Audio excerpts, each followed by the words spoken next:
Anim in Tamil DJ. இப்போதான் first time என்னோட சேனலுக்கு வரீங்கன்னா சப்ஸ்கிரைப் பண்ண மறந்துடாதீங்க. மறக்காம அந்த நோட்டிஃபிகேஷன் பில்லையும் தட்டி விட்டுருங்க.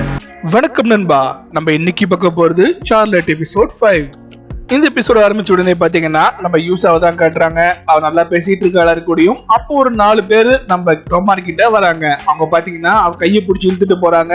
நம்ம ஹீரோவும் ஃபாலோ பண்ணிக்கிட்டே போறாரு. அப்ப டக்காச்சும் என்ன சொல்றான்னா, வேண்டாம் போகாத அப்படின்னு சொன்னாலும் அவன் போறான். அங்க பாத்தீங்கன்னா அந்த 4 பேருமே நம்ம டொமாரிய போட்டு அடின்னு அடிக்கிறாங்க. உடனே நம்ம ஹீரோ ஜம்ப் பண்ணி அவளை காப்பாத்துவான்னு நினைச்சா அவன் பாத்தீங்கன்னா வேடிக்கை பார்த்துக்கிட்டு இருக்கான்.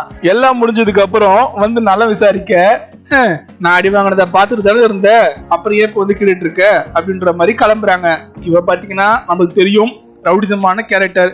அவ யாரையாவது அடிச்சிருப்பா, அதுக்காக அவங்க பழி வாங்குறாங்க போல இருக்கு. பட் கரெக்டா என்ன காரணம் நமக்கு சொல்லல. கவுன்சிலிங் ரூமுக்கு வராங்க. இவன் நிலைமைய பார்த்த யூசா பயங்கரமா ஷாக் ஆகுறா. என்னாச்சுன்னு கேட்க, இதெல்லாம் ஒண்ணும் இல்ல அப்படின்னு சொன்ன அடுத்த செகண்டே பாத்தீங்கன்னா மீசா வெளியே வந்தாச்சு. உன் மேல கையை வச்சது யாருன்னு சொல்லு, போட்டு மூஞ்சி முகரெல்லாம் பேத்துடலாம் வா அப்படின்னு சொல்ல, இதெல்லாம் பெரிய விஷயம் இல்ல, எல்லாத்தையும் விடுங்க அப்படின்னு சொல்லும் போதே அந்த தொப்பை நினைச்சிருவான். பாத்தீங்களா, அவன் வரான்.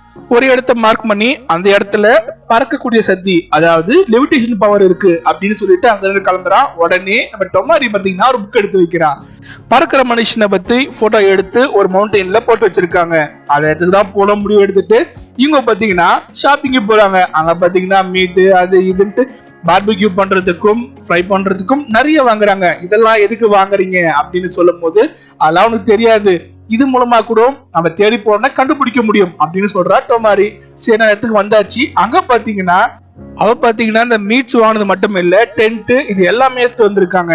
எல்லாத்தையுமே கேரி பண்ணிக்கிட்டு அந்த பிளேஸ்க்கு கரெக்டா வந்தாச்சு. அங்க டென்ட் போடுறாங்க. நம்ம ஹீரோக்கு பாத்தீங்கன்னா ஸ்லிப் ஆகுது. என்னடா அதுன்னு திரும்பி பார்த்தா பெரிய பழைய கிணறு ஒண்ணு இருக்கு. அவன் என்ன சொல்றான்னா, அங்க இருக்குன்னு தெரியும், நீ விழ மாட்டான்னு நினைச்சா அப்படின்னு சொல்றா. நம்ம ஹீரோக்கா, அடிப்பாவி உன்னை நம்பி வந்தம்பர் அப்படின்னு சொல்லிட்டு, எப்பா அந்த ஓரமே தேவையில்ல, சென்டரா போடுவோம் டென்ட் அப்படின்னு சென்டரா போடுறாங்க. சரி, இப்ப நம்ம இங்க வந்தாச்சு, டென்ட் போட்டாச்சு, சமைக்க ஆரம்பிக்க போறோம். அவன் சீக்கிரமா வந்துருவானா நைட்டுக்குள்ள அப்படின்னு கேட்கும் போது, அதெல்லாம் எனக்கு தெரியாது, அவன் என்னைக்கு வரானோ அது வரைக்கும் நம்ம இங்கதான் இருக்க போறோம் அப்படின்னு சொல்ல, இப்ப சொல்லவே இல்லை எங்க கிட்ட அப்படின்னு எல்லாருமே ஷாக்கா வராங்க.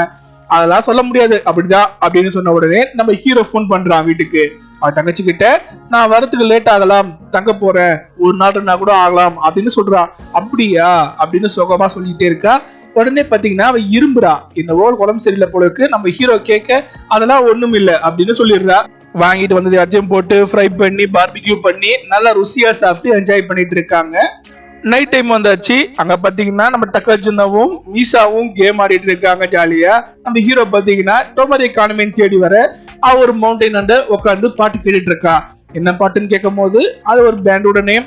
அந்த பேண்ட் பாத்தீங்கன்னா அவன் அண்ணனுக்கு ரொம்ப பிடிச்ச பேண்ட். அந்த பாட்டை கேட்கறான், இவனுக்கும் பிடிச்சிருக்கு. அதை கேட்டுக்கிட்டே நைட் ரெஸ்ட் எடுக்கிறாங்க மாத்தி மாத்தி. அதாவது 2 ஷிஃப்டா பிரிஞ்சு நைட் வாட்ச் பண்ணிட்டு இருக்காங்க. அப்படியே ஒரு நாள் ஆகுது, அதுக்கடுத்து 2 நாளும் ஆகுது. இப்படியே குளிக்காம இருந்தோம்னா நம்ம பக்கத்துல யாருமே வர முடியாது அப்படின்ட்டு பாத்தீங்கன்னா குளிக்கிறதுக்காக நம்ம ஹீரோவும் டக்காஜுனோவும் ரிவராண்ட போறாங்க. அங்க பாத்தீங்கன்னா நம்ம டக்காஜுனோ பாடி பயங்கர கட்ஸ், பயங்கரமா மெயின்டைன் பண்ணிருக்கான். என்ன சொல்றான்னா, புல்லட் ப்ரூஃப்லாம் ஓகே, இருந்தாலும் என் பவருக்கு நான் போய் முட்டினா சேஃபா இருக்கிறதுக்காக நல்லா வச்சிருக்கேன். உடனே நம்ம ஹீரோ பாத்தீங்கன்னா, எனக்கு அது அவசியம் இல்ல, நான் 5 செகண்ட் ஒருத்தர் கண்ட்ரோல் பண்ண போறேன், அதுக்கு நான் உடம்பேத்தி என்ன பண்ண போறேன், 10வதுக்கு உங்ககிட்ட இன்னொரு காரணமும் இருக்கு, பொண்ணுங்களை மயக்க தானே, எனக்கு அந்த அவசியமும் இல்ல. ஆமாடா, உனக்கு அவசியம் இல்ல, உனக்கு அழகா இருக்க, பார்த்த உடனே பொண்ணுங்க மயங்கிடும், இருந்தாலும் உன் உடம்பு நிறைய ஃபிட்டா மெயின்டைன் பண்ண ட்ரை பண்ணு அப்படின்னு சொல்றான். என்ன சொல்ல வரான், ஆனா அதுக்கிட்ட நிறுத்திடுறான். அது என்னன்னு கட்டாம சொல்லல. அதுக்கடுத்து பாத்தீங்கன்னா அடுத்த நாளும் பிறந்தாச்சு. இவங்க பழைய மாதிரி சமைச்சிட்டு இருக்காங்க. அப்ப பாத்தீங்கன்னா அங்க ஒருத்த வந்து நிக்கிறான். இங்க எதுக்கு நிக்கிறீங்க எல்லாருமே அப்படின்னு கேட்க, நாங்க வீட்டை விட்டு ஓடி வந்துட்டோம், இனிமேல் நாங்க வீட்டுக்கு போக முடியாது, அதால இங்கேயே தான் செட்டில் பண்ண போறோம் அப்படின்னு சொல்ல, அப்ப நான் வேலைக்கு ஆகாது, நான் பேரண்ட்ஸ் கால் பண்றேன் அப்படின்னு சொல்ல, நான் நம்பர் கொடுக்க மாட்டோம் அப்படின்னு சொன்ன உடனே அவன் பாத்தீங்கன்னா நான் போலீஸ் கால் பண்ண போறேன் அப்படின்னு சொல்றான். நம்ம டொமாரி பாத்தீங்கன்னா, பண்ணு, ஆனா நீ தாண்டா மாட்டுவ அப்படின்றா. ஏன்னா இவங்க இருக்கிறது ஒரு பிரைவேட் ப்ராப்பர்ட்டி. ஆமாங்க, இது பப்ளிக் மவுண்டைன் கிடையாது, யாரோ ஒருத்தரோட சொத்து.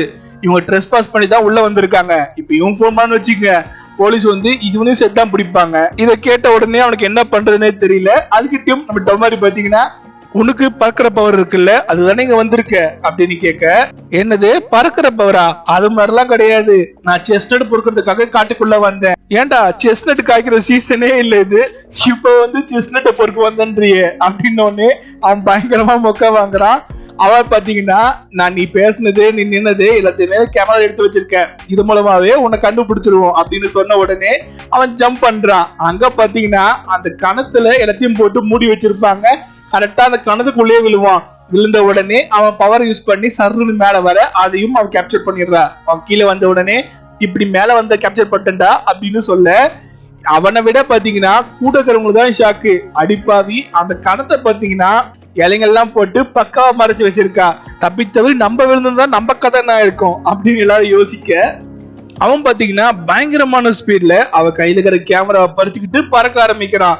அவன் தப்பிச்சிருவான போது நம்ம ஹீரோ வேற வழியே இல்லாம அவன் பவர் யூஸ் பண்ணி அவனை கண்ட்ரோல் பண்றான். அவனை கண்ட்ரோல் பண்ணிட்டான். பட் நம்ம ஹீரோக்கு தான் பறக்க தெரியாதே. அவன் பாத்தீங்கன்னா பயங்கர ஹைட்ல இருந்து ஃபுல் ஸ்பீட்ல கீழே விழுந்துட்டு இருக்கான். இவன் விழுற ஸ்பீட்ல பாத்தீங்கன்னா 5 செகண்டுக்குள்ள தரையில விழுந்து சட்னியா ஆயிடுவான். ஸ்டாப் பண்ணணும்னு சொல்லிக்கிட்டே இருக்கும் போதே கரெக்டா லேண்டிங் ஆகிறதுக்கு முன்னாடி கரெக்டா நம்ம ஹீரோ ஸ்டாப் பண்ணிடுறான். எப்படியோ அவன் பவர் கண்ட்ரோல் பண்ணிட்டான். ஆனா அவன் ரிலீஸும் பண்ணிட்டான் பவர்ல இருந்து. ஏன்னா 5 செகண்ட் ஆயிடுச்சு. அங்க ஓடி போய் பாக்குறாங்க. அவன் பாத்தீங்கன்னா கீழே விழுந்து கிடக்குறான். கேமராவும் சேஃப், அவனும் சேஃப். சின்ன சின்ன கீரல் மட்டும்தான். நம்ம ஆளுங்க மொத்த பேருமே அங்க வந்தாச்சு. நம்ம டொமாரி அவனை பார்த்து, நீ நினைக்கிற மாதிரி எல்லாம் கிடையாது, இந்த பவர் உன்னோட பிட்யூட்டரி வரைக்கும் தான் இருக்கும். அதாவது நீ டீனேஜ் ஏஜ் தாண்டும் போதே இந்த பவர் விட்டு போயிடும். இது நீ யூஸ் பண்றேன்னு தெரிஞ்சா சயின்டிஸ்ட் உன் மேல ஆராய்ச்சி பண்ண ஆரம்பிப்பாங்க. உனக்கு தான் ரிஸ்க். சொல்றத கேளு, இனிமேட்டு இந்த பவரை யூஸ் பண்ணாத அப்படின்னு சொல்றாங்க. அவனும் பாத்தீங்கன்னா நம்பலாம வேண்டாமா நினைக்கும் போதே நான் மீசாவோட ஃபயர் பவரை காட்ட அவன் நம்பிடுறான். ஓகே, இவங்களுக்கும் பவர் இருக்கு, இவங்க சொல்றது உண்மையதான் இருக்கும் அப்படின்ட்டு. நம்ம ஹீரோ வீட்டுக்கு வந்துட்டான். அங்க பாத்தீங்கன்னா நூடுல்ஸ் சமைச்சு வச்சிருக்காங்க. ஆனா நூடுல்ஸ் நார்மல் கலர்ல இருக்கு. அவனுக்கு பயங்கர ஷாக்கு. எடுத்து வாயில வைக்கிறான். வச்ச உடனே பாத்தீங்கன்னா நார்மலா டேஸ்ட் இருக்கு. அவனுக்கு அது ரொம்ப பிடிச்சிருக்கு. ஏன்னா இன்னைக்கு தித்திப்பா இல்ல. என்ன காரணம் அப்படின்னு தங்கச்சிக்கிட்ட கேட்க, இன்னைக்கு பார்த்தனா பீஸா சாஸ் காலியா போச்சு, நான் வாங்குறதுக்காக கடைக்கு போக பார்த்தேன், ஆனா என்ன அலோவ் பண்ணல இந்த ஆபீசர் அப்படின்னு சொல்ல, எப்பா கடவுளே, ஆபீசர் நீதான் என் குலதெய்வம் அப்படின்ற மாதிரி நினைச்சுக்கிட்டு சந்தோஷமா ஒரு கட்டு கட்டுறான். சாப்பிட்டு இருக்கும் போதே பாத்தீங்கன்னா அவ தங்கச்சி இரும்ப ஆரம்பிக்கிறா. டெம்பரேச்சர் செக் பண்ணா அவளுக்கு ஜுரம் தான் வந்திருக்கு. சாப்பிட்டு முடிச்ச உடனே அவளை படுக்க வச்சுட்டு தலையில பாத்தீங்கன்னா துணி நினைச்சு போட்டுட்டு அவளை ரெஸ்ட் சொல்லிட்டு அவன் கிளம்புறான். நினைச்சுக்கிறான் இது ஒரு நார்மல் ஜுரம் தான், நல்லபடியா தூங்கி எழுந்தா சரியாயிடுவான்னுட்டு. ஆனா இது நார்மல் ஜுரம் தானா, அவனால சரியாயிடுவாளா இல்ல வேற ஏதாவது பிரச்சனை வரப்போதா, இது எல்லாத்தையும் வரப்போற எபிசோட்ல பார்க்க முடியுமா இல்லையான்றது போக போக தான் தெரியும். அது வரைக்கும் காத்துருங்க. தேங்க்யூ.